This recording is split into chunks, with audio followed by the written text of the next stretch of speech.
Hello everyone, I am Advocate Nimisha Sharma. Hope you all are in a good health. मेरे दो previous videos भी आप लोग देख चुके हैं. एक डोमेस्टिक वायलेंस पे था, एक सेक्शन 125 सीआरपीसी मेंटेनेंस पे था. तो वो सब वीडियो देखने के बाद काफी लोगों को बहुत से क्वेश्चंस उनके दिमाग में थे और बहुत से फोन कॉल्स मेरे पास आए. और आज रिसेंटली मेरे पास में कुछ इस तरह के लोग आए, इस हस्बैंड आए जिनके क्वेश्चंस मेरे दिमाग में थे और मुझे लगा कि मुझे उनके लिए भी एक वीडियो बनाना चाहिए. आज का मेरा टॉपिक है कि protect women but don't harass main. अब ये टॉपिक मैंने आज क्यों लिया? क्योंकि हमारे यहाँ पर वुमेन के लिए बहुत से लॉज बनाए गए हैं. वुमेन को पूरी तरह से प्रोटेक्ट किया गया है. मैं खुद भी एक वुमेन हूँ, पर फिर भी मैं आपसे ये कहना चाहती हूँ कि आपको, आदमी को, हस्बैंड, मेल, ऑफिस में काम करने वाले मेल एम्प्लॉइज, सबको प्रोटेक्ट करना चाहिए और उनकी बारे में भी सोचना चाहिए या सुनना चाहिए. आज मेरे पास जो केसेस आए थे उनमें ऐसा था कि मैं जो मेरे पास आए वो क्लाइंट्स का नाम नहीं लेना चाहती हूँ क्योंकि उन्होंने मना किया है, पर वो चाहते हैं कि मैं इस तरह का एक वीडियो बना के दूं जिससे वो शेयर कर पाए. उनकी प्रॉब्लम ये थी कि वाइफ जो है वो बिना बताए शादी के 1-1.5 साल तक उनके साथ रही. फिर उनको बिना बताए घर में किसी को भी कुछ बोले और छोटी सी बात पर या फिर बिना कुछ कहा सुनी करे और वो अपने पेरेंट्स को कॉल करती हैं और बोलती हैं कि मुझे अपने साथ ले जाइए, और अपना सामान पैक करके निकल जाती हैं और मदर इन लॉ को बोल देती है कि मैं जा रही हूँ. तो अब उस समय हस्बैंड जो है वो बड़ा टेंशन में आ जाता है कि मैं क्या करूं, अब वो क्या करना चाहिए उससे. तो मैं उस हस्बैंड को मैंने ये सलाह दी कि यदि आप अपनी वाइफ को दोबारा वापस लाना चाहते हैं तो आप उसमें section 9 that is restitution of conjugal rights, Hindu marriage act जो है 1955 का, उसमें आप एक एप्लीकेशन कोर्ट में फाइल कर सकते हैं और आप उन्हें वापस ला सकते हैं अगर लड़की आने से मना करे. पहले आप लोग एक समझौता के लिए वार्तालाप करें, आपस में बातचीत करें. फिर भी अगर कुछ सॉर्ट आउट नहीं होता है तो आप 1-2 महीने के बाद में इस तरह की एप्लीकेशन फाइल कर सकते हैं. पर मैंने जब उनकी और भी बात सुनी तो इसके बाद 1-2 मैटर और भी ऐसे आए जिनमें मुझे मैं शॉक्ड हो गई ये सुनकर कि आजकल आदमी जो है वो भी बहुत ज्यादा मेंटल हेरेसमेंट उसे वाइफ के द्वारा दिया जा रहा है. और वो किस तरह का मेंटल हेरेसमेंट है वो मैं आपको बताना चाहती हूँ कि ये जो मेंटल हेरेसमेंट है वो इमोशनल क्रूएल्टी है एक तरह से. आप हस्बैंड को, वाइफ जो है, अगर हस्बैंड का कहीं बिजनेस में लॉस हो गया है या कभी जॉब चली गई है तो वाइफ उसको इतना इमोशनल, इतना ज्यादा बोल देती है कि वो बेचारा ब्रेक डाउन हो जाता है और वो अपनी इस तरह की कोई भी बात जाके ना तो अपने दोस्तों में शेयर कर पाता है ना अपने पेरेंट्स को कुछ बोल पाता है, क्योंकि ये सोसाइटी जो है वो ये सोचती है कि एक आदमी है, उसे रोना नहीं है, उसे अपनी बातें बोलते हैं तो घर की बातें बाहर नहीं करनी. औरतें अपनी सब तरह की बातें बाहर कर सकती है पर आदमी से हम इस तरह की अपेक्षा नहीं करते.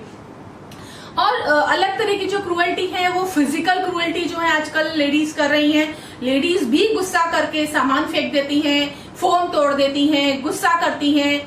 आप देखिए कि इवन खाना बनाया है और अगर हस्बैंड उनकी बात नहीं सुन रहे हैं, नहीं मान रहे हैं तो वो अपना सामान, खाना तक फेंक देती हैं. ऐसी सब चीजें मैंने भी सुनी है और मेरे पास उनके एविडेंस भी हैं, क्योंकि आजकल कुछ मेरे पास क्लाइंट आए हैं जो सीसीटीवी फुटेज भी अपने साथ लेकर आए हैं कि उनकी वाइफ किस तरह की क्रूएल्टी घर में उनके साथ कर रही है.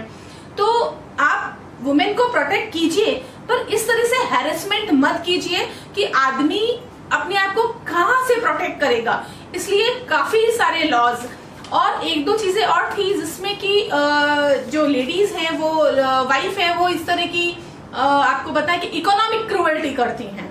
तो अब आप सोचेंगे इकोनॉमिक से क्या मतलब है, तो इकोनॉमिक का मतलब है कि इकोनॉमिकल उनकी डिमांड्स होती हैं कि आज अगर मुझे फॉरेन ट्रिप नहीं कराया गया तो मैं तुम्हें छोड़ दूंगी, अगर मुझे तुमने सो एंड सो डायमंड नहीं दिलाया तो मैं तुम्हें छोड़ दूंगी, या मैं तुम्हें, अगर आपने पड़ोसी में किसी के पास कुछ बड़ी चीज देख ली है, बड़ी कार देख ली है तो उसकी डिमांड शुरू हो जाती है. तो आपको अपने हस्बैंड को, अपने रिश्ते को समझना चाहिए.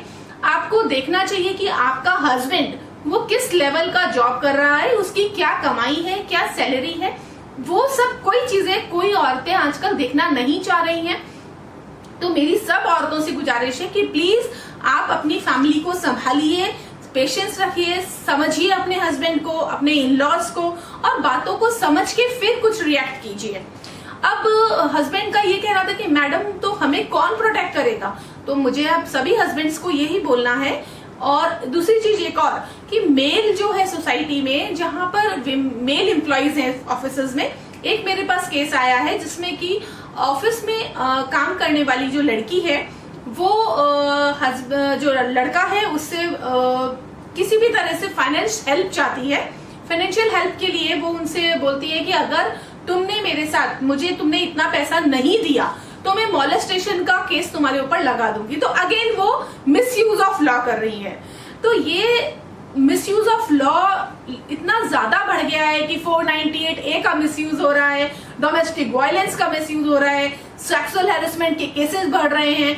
क्यों? क्योंकि लेडीज को ये पता पड़ गया है कि हाँ हम लोग प्रोटेक्टेड हैं। पर आज का सिनेरियो ऐसा है कि कोर्ट बिना किसी एविडेंस के किसी भी तरह का कोई ऑर्डर पास नहीं करती है। मेरे पास भी बहुत से केसेस ऐसे हैं और जहां पर कोर्ट दोनों तरफ को पूरी तरह से सुनने के बाद ही अपना कोई लॉ ऑर्डर पास करती है।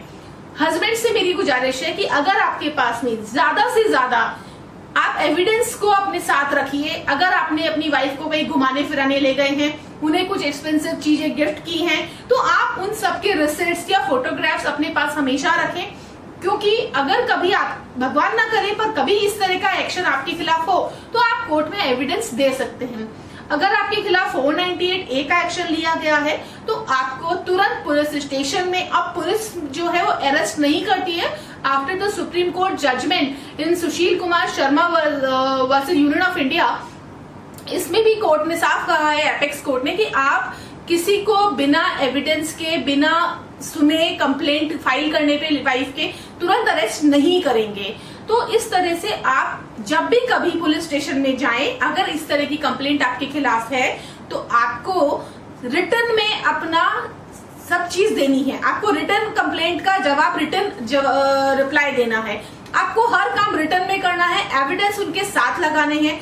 आप किसी भी तरह से अपने केस को वीक मत समझिए और ये मत समझिए कि कोर्ट जो है वो वुमेन का ही फेवर करेगी। ऐसा बिल्कुल नहीं है।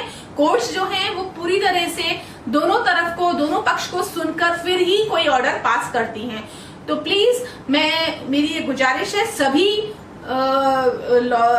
हस्बैंड एंड वाइफ से कि अपने केसेस को इतना ज्यादा मत बढ़ाइए, इतना ज्यादा कोर्ट के चक्कर मत काटिए कि आप लोगों का जो बच्चे, जो आप आउट ऑफ वेडलॉक जो पैदा हो रहे हैं, बच्चे जो हो रहे हैं, वो बहुत इन सब चीज में सफर करते हैं। तो आज का मेरा वीडियो मैं यही खत्म करना चाहती हूँ। थैंक यू सो मच और प्लीज मेरे इस चैनल को लाइक, शेयर एंड सब्सक्राइब करें। Thank you.